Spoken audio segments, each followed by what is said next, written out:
A little over 1 month ago, I started out on my quest to learn German to fluency, and every day I was immersing and I was studying flashcards and I was reading. But then Everything changed when the Procrastination. attacked.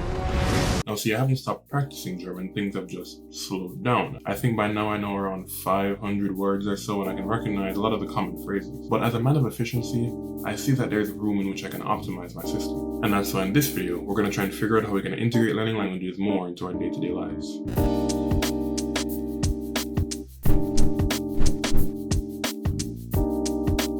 Now, I still wholeheartedly want to learn German, but when I'm trying to add it to the 20 other things that I'm trying to do, it becomes like a chore. I legit sometimes just don't have the energy to go and read another beginner lesson or to look through a bunch of flashcards. And that's the thing, like language learning shouldn't feel like school, and I keep forgetting that. It's supposed to be fun and easy. And so we need to dissect what are the problems, what's slowing me down, what's kind of making this a bit of a burden. Well, the primary way that I've been learning German for the past 34, 35 days is through a website called Link. Now, Link is a great website. It basically allows you to have access to a bunch of different articles in your target language. And then you can even listen back to it as you read, and I think it's a good platform. The problem is, all of the beginner lessons just aren't entertaining. It's just nothing but, hello, wie geht's dir?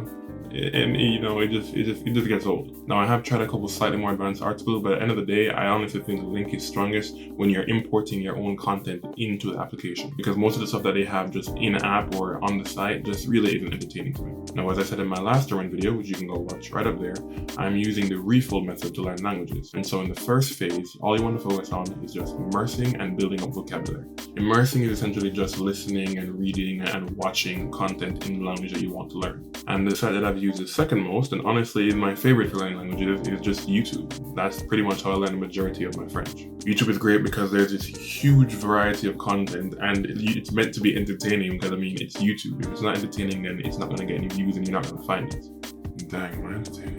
So how do you immerse using YouTube? Well, when I was learning German, there was this TV show that was called Extra. And so essentially there's this company and they made basically the same sitcom over again in different languages. And so you have Extra Spanish, and you have Extra English, and you have Extra French, and so you have Extra German. And so it's a 13 episode season or series that basically is very beginner friendly, and it's still entertaining enough for me to keep watching. And honestly, if you can just find YouTube creators in the language that you want to learn too, I mean, that's even better. Now, granted, I'm just a beginner in German, and so I can't really watch like real German content. However, I've been watching French YouTubers for a long time, and they probably are the majority of my hours immersing in French. If you guys want to do a video about how I learn French and the resources I use, then just let me know down below. But yes, finding German content on YouTube along with watching shows like Extra is going to be a great way to do some active listening and immerse myself in German. Now, I've also found transcripts for the episodes of Extra, and so that basically allows me to see exactly everything that they're saying in their script. And so with that, I can effectively find words that they're using that I think are important, that I want to learn as well, and I can add them into like flashcard systems. Now with that, let's take a quick break to talk about vocab. Now honestly, I think most of the vocab that you learn will just come from the immersion, and especially if it's comprehensible input. Again, if you want to know more about that, watch my last video. But just using comprehensible input alone,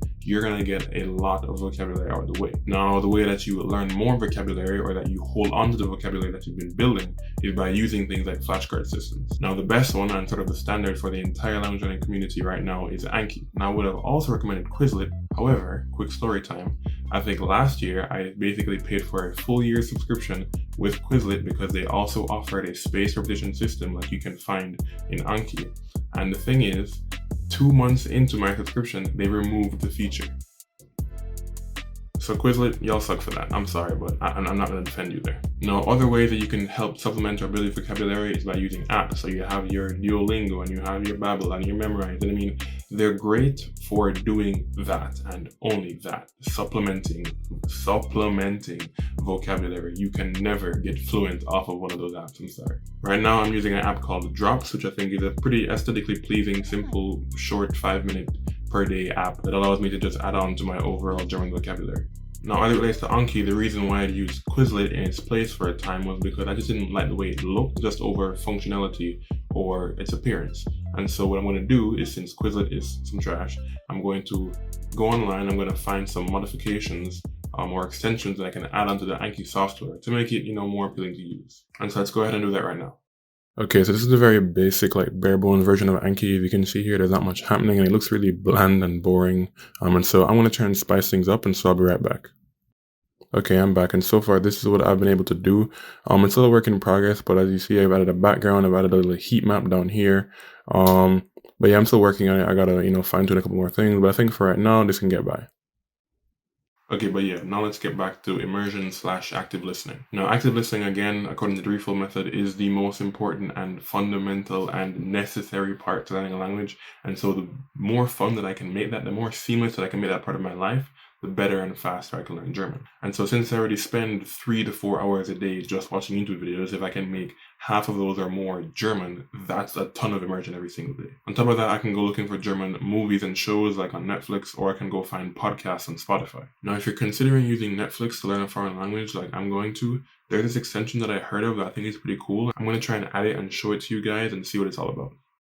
Okay, so this software is called Language Learning with Netflix, and I can put a link to this extension in the description, but it looks pretty interesting here. I'm going to go ahead and install it, and let's see what it's all about. Okay, so this is actually pretty cool. It basically gives you like interactive subtitles / transcripts. And so if you like go into the settings over here, you can kind of change the subtitles that you want to be using, and you can like change the speed and a bunch of different stuff. And you can also like interact with them. So like if you like hover over like a word or something, it can like give you the definitions of it. And there's a bunch of other things you can do here. Honestly, like I'm only touching it on the surface. But I mean, so far, I mean, hey, if you want to watch Netflix, and learn languages, I would say get this software. Now, I quickly want to touch up on my passive listening. Passive listening is when you're listening to something in the background. So, for example, you could be washing the dishes. And I think now I want to be doing a lot more passive listening whenever I play a video game. So, for example, if I go on Rocket League, I'll just throw on a German TV show in the background as I play. There are going to be different segments in time where my brain is sort of listening to that sound, and so it's still picking up things even though I'm having fun, I'm just chilling, I'm enjoying myself. Another way I think I can also get some great passive listening is just by listening whenever I'm on the bus. Usually I'm listening to music or something like that. However, if I'm usually on the bus per day for like a total of like an hour and a half to 3 hours, that's a bunch of listening that I can just be doing in the background. So I'm going to add that too. If you have YouTube Premium, then you can turn on a video and you can just turn off your phone and you can still have it playing in the background. And so that's also another great way. And you can also download videos as well. So you could go out on a run and you can listen to German. Or you could just, I don't know, do you, man, do you. At the end of the day, there's a bunch of ways to sort of fill in the time and rack up the hours passively listening to your foreign language. Now, along with all of that, I think it's important that I also try and cut out English when possible. Now, it's very easy for me to just spend hours upon hours extra and unnecessarily procrastinating and watching different YouTubers on YouTube in English. And so I already know English, that doesn't help me. And so if I can honestly remove some of that, then it basically frees up more time for me to get German immersion. And so I'm also going to put my phone back into German, just change the settings and make the phone German again. And I'm going to try and keep my social media accounts on German social media accounts. If you don't know what that is, you can basically make a new account or change your settings to where the social media will only feed you German content and it will only appear in German. And so in one sense, it can kind of keep you away from all the procrastination, and yet still, whenever you do go on social media, you just see nothing but German or your foreign language. And so that can also be a great way to kind of fill in the gaps. Now, again, that may not be for everyone, but hey, if it sounds interesting to you, then go ahead. I think I'm going to try that. Now, lastly, if you're wondering where my speaking practice is, now again, I'm using the Refold method, as I said. And so honestly, in this first phase, there kind of is no speaking. It's mainly just about comprehension and understanding and building up a vocabulary. I know something that I struggled with in French is sort of because I was so eager to speak and to try and create sentences, I would often create sentences that were unnatural, that weren't true French. And so the way I want to do German now is by really only being able to speak something that I've already heard, because honestly, that's how babies work. Of course, babies sometimes they will try and make up things, or they'll make mistakes and they'll say random stuff. However, most of the time though, 90% of the time, they're just absorbing stuff, and usually whatever they spit out is something that they've already heard. And so for me, who doesn't know German or isn't in the German society, I shouldn't be trying to speak a lot when I don't even know like what to say, or like how the language works, or how they say things. So yeah, I won't be doing much speaking practice for right now. On top of that, if you don't spend enough time listening and examining the pronunciation, you can create your own pronunciations that really don't exist. I know for French, for the first 2 to 3 years I was learning French, I thought that you rolled your R's like in Spanish, like rrr, but it's actually a much more throaty kind of R, like ah. And so I had to learn that way after the fact, all because I didn't spend enough time listening and kind of examining pronunciation. So even inside my own name, I might say Roma when I should be saying Homo, Roma, Homo, Homo. And so you have to make sure you get the pronunciation from the get-go so you don't have to correct bad habits. But yeah, that's going to be it for the video. This is just a couple quick tips and things that I think I'm going to be trying to implement to sort of integrate German more into my day to day and just make things a lot more smoother, make them fun again, make it exciting, because honestly, that's what language learning is about. It's about, seeking out new experiences and meeting new people and just kind of learning about yourself and about other cultures. And so if it's not fun, then you're doing something wrong. Now, of course, there are times where you're just going to have to kind of, grind through a quick vocabulary session or something like that. But I mean, 90% of it just has to be fun, entertaining. I know that's how I felt learning most of my French, and I did that just through watching a lot of just French YouTubers, so I really enjoyed.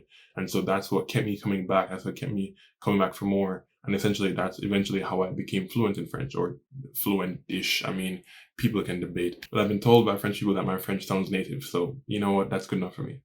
But yeah, thanks for watching. If you guys enjoyed the video, then please hit the like button and don't forget to subscribe. We're almost at 100 subscribers. Let's go 100. But I mean, yeah, comment down any thoughts you have. And remember, don't wait for a hero. Go be one. Peace.